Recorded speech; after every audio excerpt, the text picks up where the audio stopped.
the introduction of butcheries, having a butcher shops in Pakistan, I think that may increase and maybe even more Okay. common. But again, in a small butchery shop like that, it is very important that they maintain the distances, the hygiene requirement, and all that is involved in making sure that we do not spread this virus. Okay.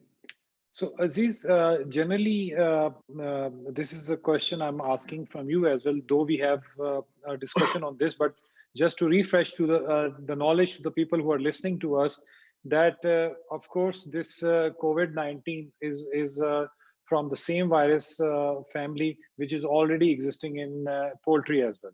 Yeah. So do you think that it is transferable from poultry to the workers who are involved with the poultry industry? No. The coronavirus, there are many different strains of coronavirus. This is totally different strain. We've never seen that before. Okay, so we do not, we know that it doesn't come through chickens. That has been seen. The only recent animal that they thought might carry has been isolated from a tiger. And they may think that cats might be also be carrier. But again, this is anecdotal. And this is one of the things that I wanted to emphasize to the whole poultry industry in Pakistan. Forget the YouTube, forget all the social media stuff that is coming around. This morning, my wife said that my sister-in-law said to her that if you take a onion paste and poultice and put it on your chest will prevent coronavirus. It's just unproven. Nobody knows anything about it. And we have to be very careful how we look at it. Chicken will not give you coronavirus. Pakistan is not the only place where some people think. In fact, in India, the market for chicken dropped in February, as early as in February, because people thought that you'll get it from the chicken. So it is unrelated to the coronavirus that has a place in the chicken industry. This is a very different virus. Mm-hmm. Okay, so Aziz, coming on this question, for example, Pakistan in last 1.5 year time, we have been suffering with the crisis. There was a potentially overproduction, and still this COVID-19 has come. So we are facing a double effect on the pricing of the end cell product, which is a broiler, of course, on the layer side as well.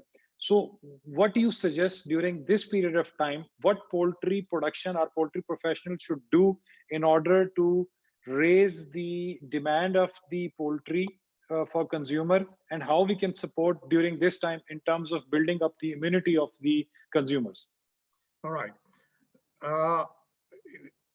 Looking at the examples in other countries is that freezer vans have become very evident, of chilling vans, refrigerated vans, and deliveries, home deliveries are very common. So what happens is that you go online and you order it. Our supermarkets are doing it now. You order what you want and they will deliver it to you. Everything is ordered online using credit card. A package comes and is placed in the front of your door. Bell is rung. The delivery man walks away and waits for the door to open before he goes away. So more and more. Okay. So if I am part of the poultry industry, I would seriously look at how I can deliver individual homes directly from my production directly to the consumer. You're cutting out the middleman, and I think refrigerated vans are relatively easy to produce. And I'm sure there are some existing already in Pakistan. Okay.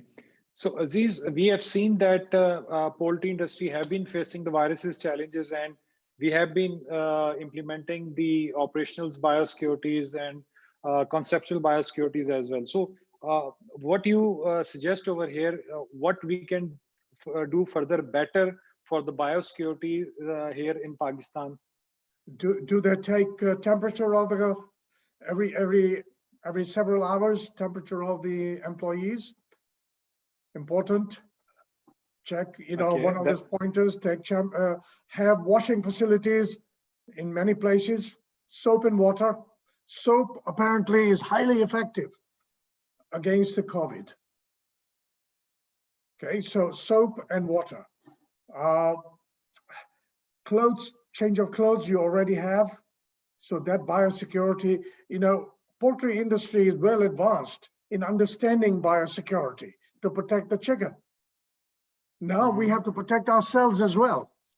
So we just need to ramp our security up, and also apply to ourselves. So remember that what biosecurity we had was for chickens. Now, further biosecurity is required for ourselves. Hand washing, clothes, social distancing, taking temperature. Those are the things that we have to do. Okay, I think this is a good point. We should take care for it.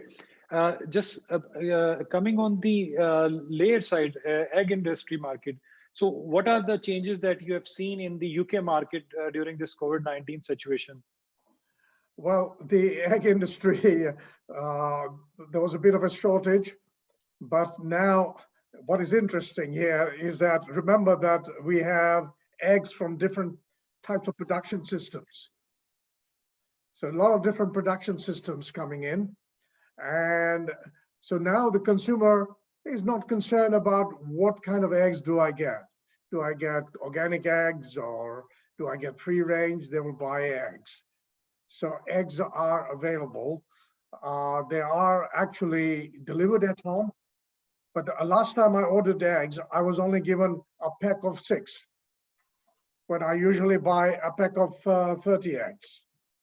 So I have to order it on a weekly basis. In other words, it's there, but they are making sure that everybody gets it. So that is the case. So I think one of the things that is very important to emphasize here is that the poultry industry, as well as all the agricultural industry, is not trying to get profit by this problem. They are charging sufficient amount of money.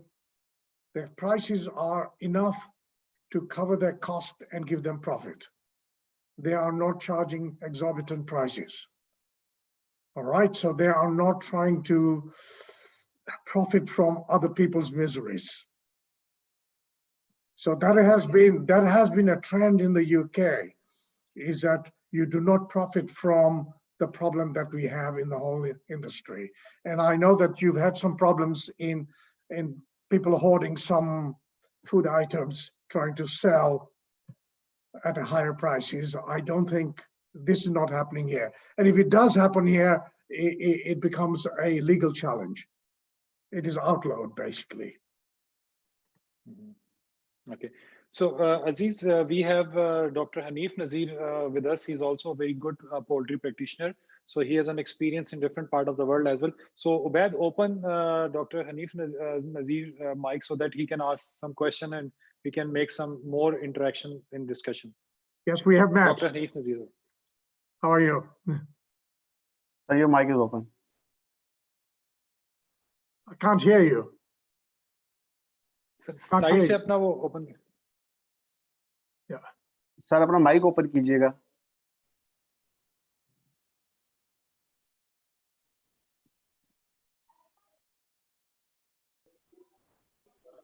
Yeah, you have to unmute.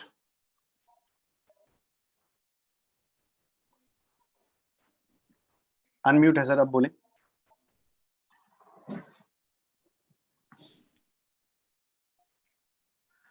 नहीं, आवाज नहीं आ रही sir आपकी.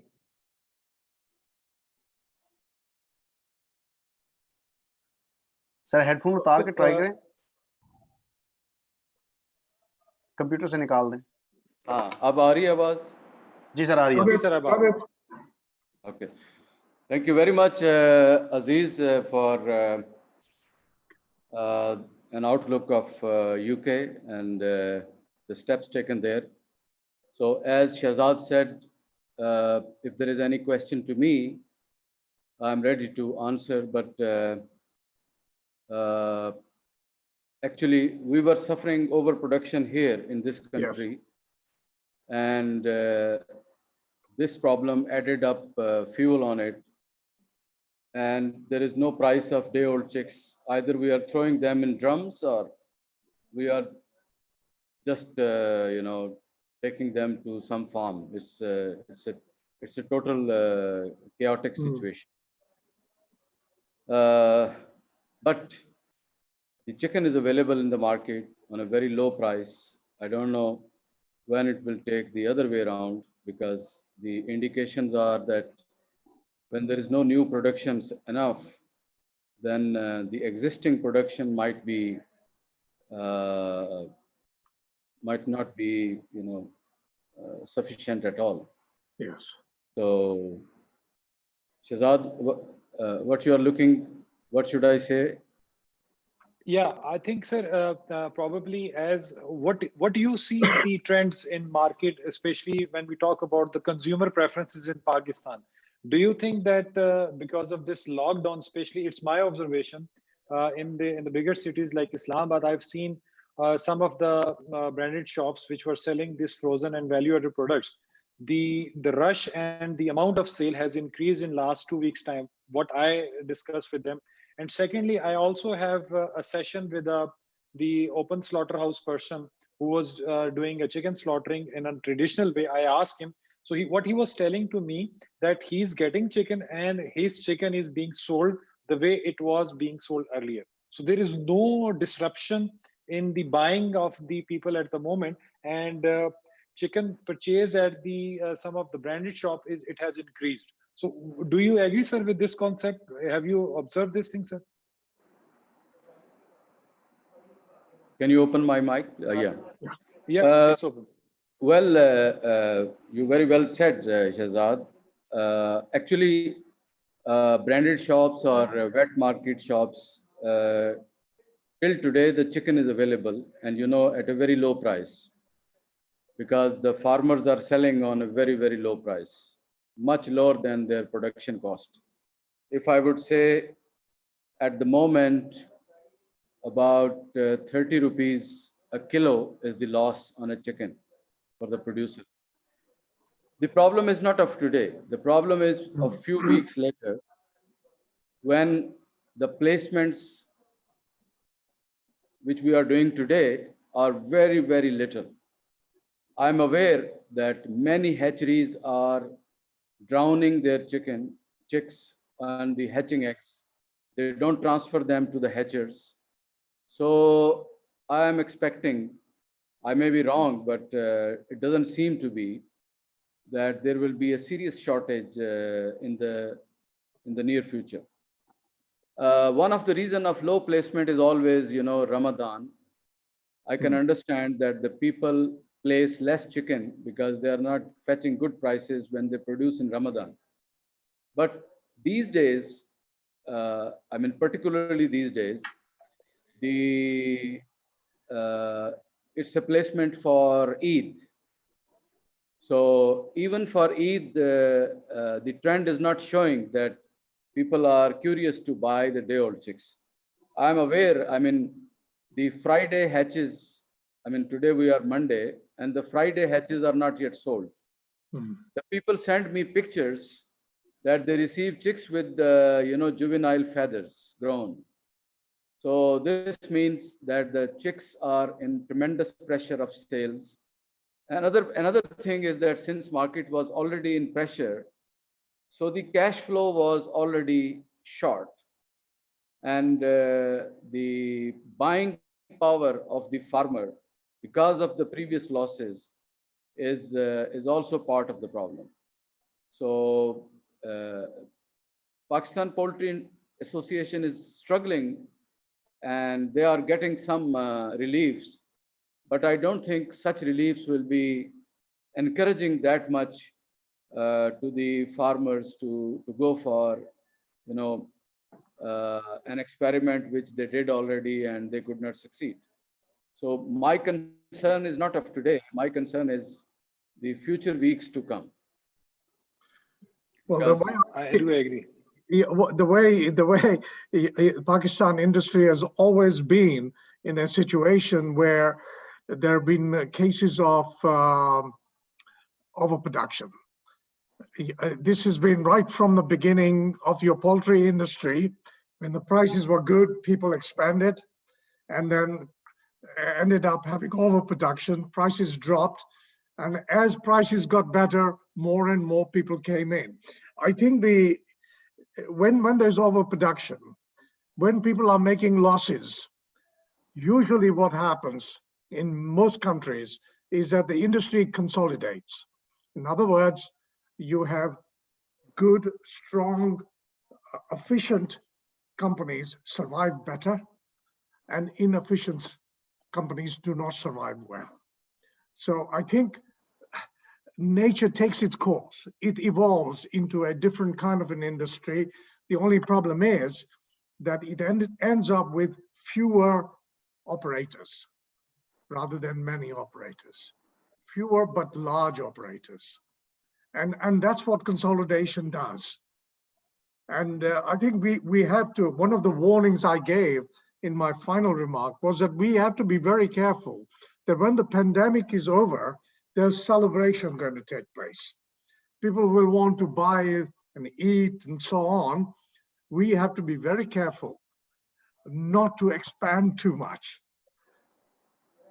to ensure that we do not overproduce. So it is a market control. The problem you have in Pakistan is controlling the market rather than any internal problems.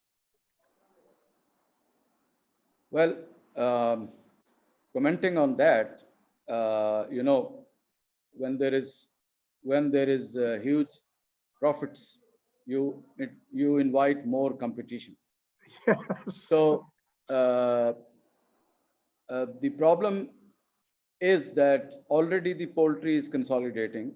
We can count now on fingers that how many breeding companies we have now. And there is no corporate groups. It's a family-owned business. Still, it's a family-owned business. So even the international giants started operating in Pakistan, they could not grow as well over the period of time. So it's a difficult market in that terms. But the other day, Shahzad was conducting a seminar like this. So I was giving my point of view that as poultry producer, we are just selling our chicken. That's it. I mean, we produce chicken and we want people to eat what we produce.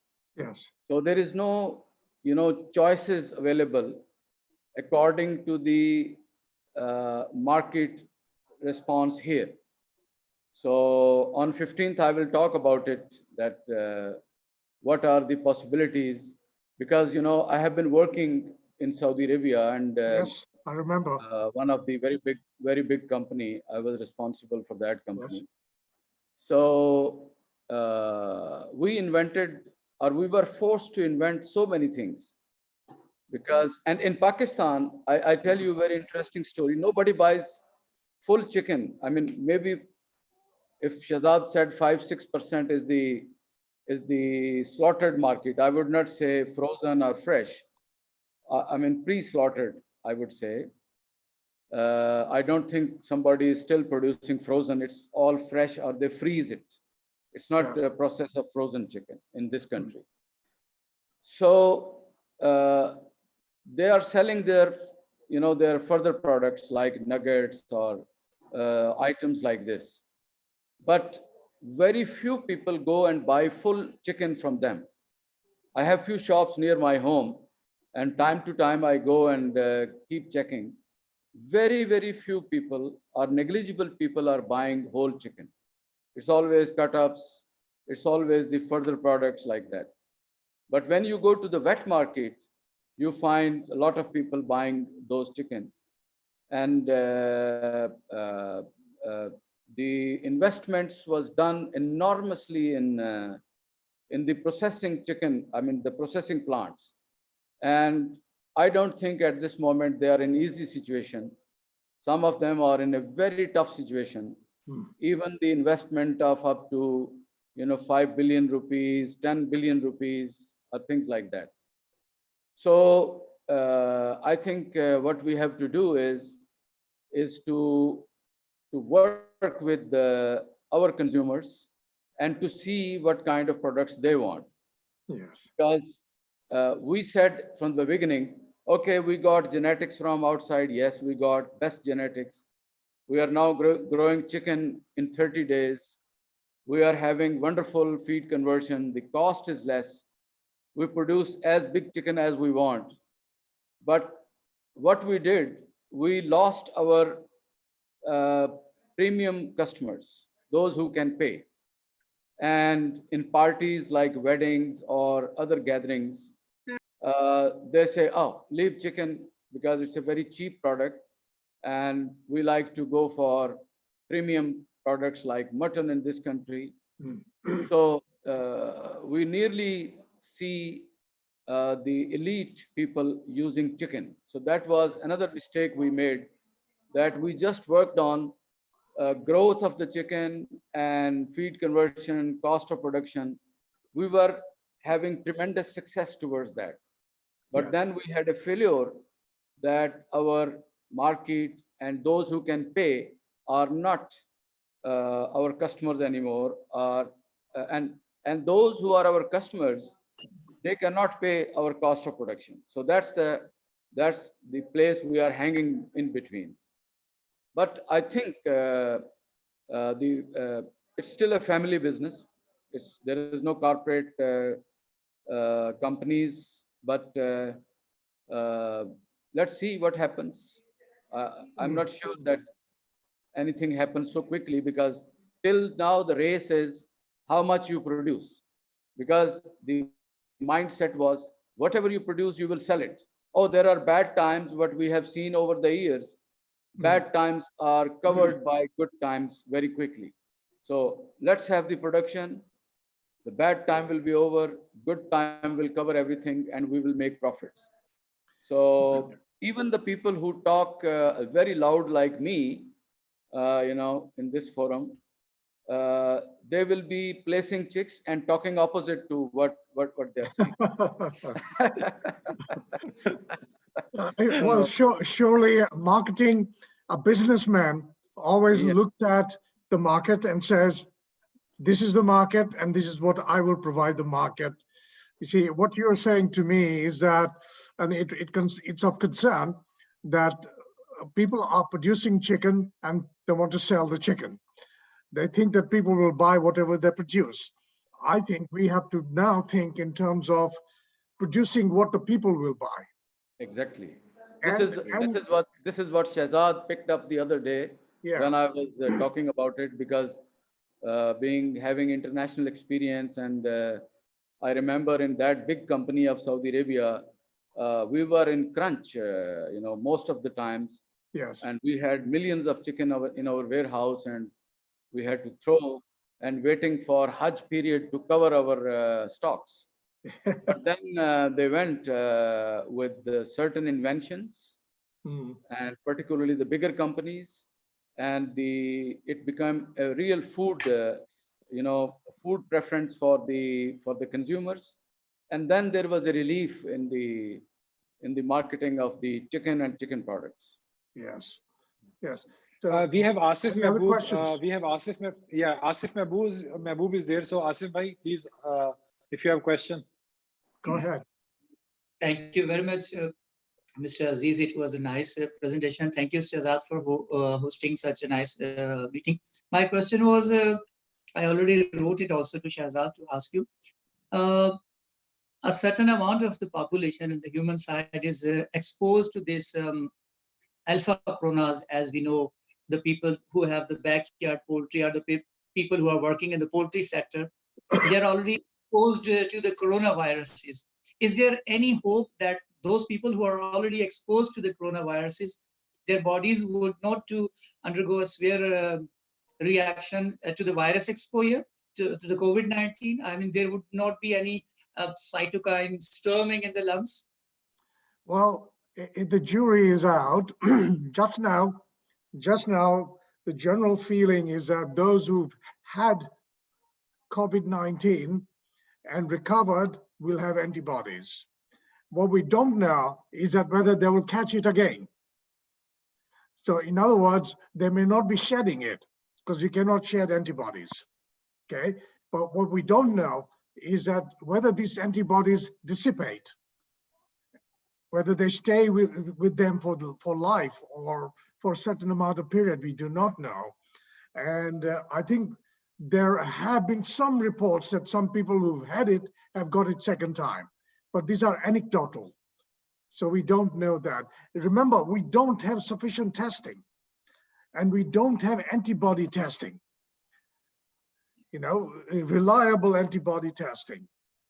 So we don't have sufficient data to go along with it. So if somebody has had asymptomatic version of COVID-19, you can expect them to have antibodies, and the possibility for them to catching it fairly immediately maybe a lot less. So it's probability, statistics, frankly. We don't know. So I would say what we've had, if you look at in the UK, very high profile cases, we've had the Minister of Health, we've had our Chief Medical Officer, they self-isolated for 14 days and came back because they showed symptoms and they were tested positive, and they came back and they recovered and they are now mingling. The Prime Minister of UK has gone home now after being in intensive care. So it seems that the general feeling is that once you've recovered, you can mingle. But we do not know if this antibody protection is going to continue, how long it will continue. We do not know. So that is the dilemma at the moment. Yeah. Sir, Hanif Nazir want to add something? Yeah. Please. I think, thank you very much, Aziz. It was precise answer for repeating infections. But what I understood, Asif was going to ask that we as poultry veterinarians, we are vaccinating our chicken, and from long time we are doing that. So I think he liked to ask whether we get a cross protection with this novel coronavirus, COVID-19. From the corona vaccine that we are giving to the chicken. Yeah. No way. So it's not that easy. That was the thing. It's not that easy. Yeah. So I think I would like to add that in the chicken, we have certain known Coronavirus genotype, because yes, ever since we started classifying things on gene-based, yes, so we have several genotypes. And recently, the experiments done in UK, it has proven that if you mix up a couple of serotypes, genotypes, then you get cross protection against the other. You have never been exposed. And this information is very true for the chicken. yes. And having said that, we are not competent people to answer this question. But I think my mic is not open. So, but based on our poultry experience, as Aziz said, for sure, the coronavirus in chicken never reverts back to the human strain. There are many, many solid reasons behind it. But there could be good news, which still need to do work. And I know, I'm aware, some of our vets, even the spokesperson in UK, he's our colleague who is talking with many, many news channels very regularly. Basically, he's a vet virologist. Mm-hmm. So, and I'm aware some of the off the record news that they are testing antibodies. Of course, the challenge virus is not available. It's illegal to use that challenge, but they are hopeful with their experience that once you are exposed from dealing with these vaccines in the farms, probably off the record, not a competent person to answer, that you may get help. You may get help. There are many organizations around the world. There are more organizations globally today working very hard to get the vaccine on the market. And the work is done in where I live. I'm living in Oxford. Major work is being done at Oxford University research centers, and we reckon that they have a vaccine they are very comfortable with, and which is basically using DNA from RNA, a portion of it, and they are very encouraging results, they reckon, and this would be ready in September, they reckon, and of course then it has to be mass produced. But clinical trials are showing some encouraging results. So it is there, but whether there are some of the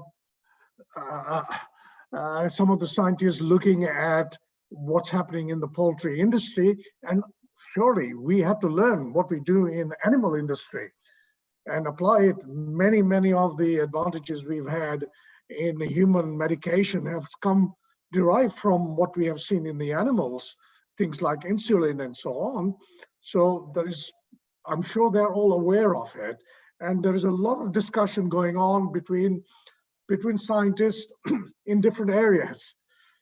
But still, the normal feeling is that we don't have sufficient data to say things what it's going to be. I mean, we don't know. We hope so. There was a news in February coming from Israel that the university found that the medication they use for treating chickens for coronavirus and for avian influenza works well in treating for COVID-19 in human beings, but nothing's come out of that. And they made a big splash about it, but nobody's taken it because they have tried it. And they've been trying many things. In the hospitals, they try everything to try and help to recover. Look, we've got 1,000 people dying every day in the UK. They don't want that to happen. And these are not old people. They are young people. The youngest was, what, 3 years old, 15 years old, and 104 years old. That's the range we've got. So we have that, but I think the most susceptible people are with underlying problems, and this is why Aziz, we have to, yeah. Yes, we are over time. Yeah, Aziz, we have Dr. Muzammil here. Muzammil, साहब का mic open करेगा. Vaid, open the mic of Dr. Muzammil, please. Sir, open. Sir, can you please speak? Dr. Muzammil, if you have a question, please.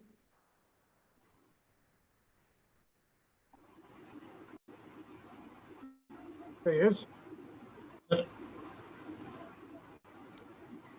Yeah, you probably need to unplug your headphones, otherwise we can't hear you. Okay, Aziz, just till the time he get to ask the question, just one question. It may be a stupid question, but I was thinking, like, for example, if we hope that this situation we will recover and we are evolving with the situation, but for example, for the poultry, because we are getting GPs out of Pakistan, there could be potential impact on those supply line if this condition persists for longer period. There is a problem with logistics. There may be, and it certainly will be a factor. That is why, but I think the stock is available. The stock will be available. It is the ability to get it from the starting point to the destination. That may not be as easily available because most of these is relying on airlines. Okay. And there are limited version of the airlines. So yes, I can see Dr. that. Muzammil is with us. Yeah, Muzammil bhai, question, please. We can't hear him. I can see his Ubaid, picture, but open not. the mic of Mr. Ateek. Ubaid, open the mic of Oh. Mr. Ateek, please. Okay, sir. Assalamu alaikum to everyone. My Walaikum question salam. is about, can you hear me, sir? I can hear you. I can hear you. Due to the outbreaks of COVID-19, as the pupils are very dying of this, and many pupils are thinking about shifting their diets from poultry meats to vegetarians. So, how can we people convince them they cannot move from vegetarian? I'm not sure. Shazad, can you do the? Can you Yeah, repeat it's a question is during this COVID situation, mostly people, they are converting from animal protein source to the vegetarian protein source. So can you just give a brief that this protein is not bad? It is the best protein you can get. Okay, the chicken has got all the requirements that you need, and therefore not eating chicken is not necessarily the right solution. And if people are afraid that they might catch COVID-19 from eating chicken, that is misguided. And remember that the egg has got all the ingredients we require for life, because it is there to produce life. So both chicken and eggs are the best proteins you can have. Sure, a balanced diet is the most important thing, and chicken fits in very nicely in a balanced diet.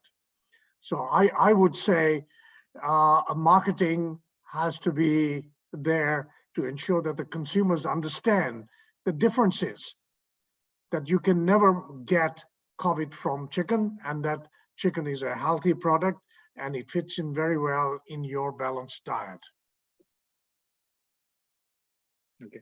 So Aziz, if we just coming towards the end and recapping the session, so what we understood is, like, if we take our poultry industry, so we need to define the protocols for input starting from our feed side, then coming on the production on our GPs, breeder, broiler, and then coming on the marketing side, which is the end product. So this situation is an opportunity for us, because the food trends will change and the preferences of the customer would change, and the companies, they have to adjust the market as per the prosumer demand. So I think all these crises are bringing opportunities for agri-food industry. Probably this is what I understood from you as well, Aziz. The key word is adapting. Adapt. And see, we have a big disaster in our hands. We have pandemic, a challenge we've never had globally. So as an industry, we have to find ways to adapt and see what the consumer is doing, and then give the consumer what they want. One of the biggest increase in chicken consumption in many Western countries is cooked meals. If I want to eat biryani tonight, I will call Deliveroo and say, can you send me biryani for two? Chicken biryani for two. And I will have it for tonight. And they will cook it for me. They'll have it prepared by a chef. They come in, I put it in the microwave, and I have biryani. Right? So that's Asif, you have a how they're question? adapting. Asif, you have a question, Dr. Asif Mehboob, sir? No, sir. Thank you very much. It was a very informative and also very motivating session. And thank you, Shahzad, for hosting it. And please keep us aboard for the future meetings. Thank you. Thank you. Sir, comments you. from the Hanif Nazir Saab. I think it was a wonderful, Shahzad, you are doing. This is the third I'm attending, and everyone was adding value to us. And today Aziz has given us perspective not only on business opportunities, and I think he concluded as adopt, and adopt. And I think that's what we are heading towards. Yes. So good one. Thank you. Thank you. Thank you, sir. Thank you very much. One care. last question from my participant. Just as is one last question from the participants. Any question from?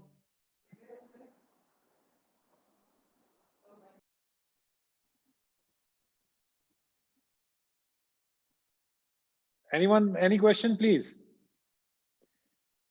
Okay, Aziz, let me thank you again on behalf of Alltech and on behalf of Pakistan. I think this is grateful for all of us. Yeah, who is there? Who is there? Hello. Okay, anyhow. So thank you very much, Aziz. We will continue these series of seminars and discussions, because we find out that under this conditions where we are confined and we are under lockdowns, we thought of using the 3 T's, using the time, technology, and talent. So we have been finding it a very grateful tool. We have been finding it a very grateful tool. And today we also learned a new thing, that we have to adapt as per the situation. So we'll continue, we'll be learning from all of us and who are sitting, and this series of learning will continue. So thank you very much for everyone for joining us. Keep shooting your questions. We will be trying to answer you back. See you on the next session. Thank you very much. Thank you. Stay safe. Stay at home, stay safe. Stay safe. Thank you. Okay. Take care. Thank you. Bye-bye. Bye. Bye-bye.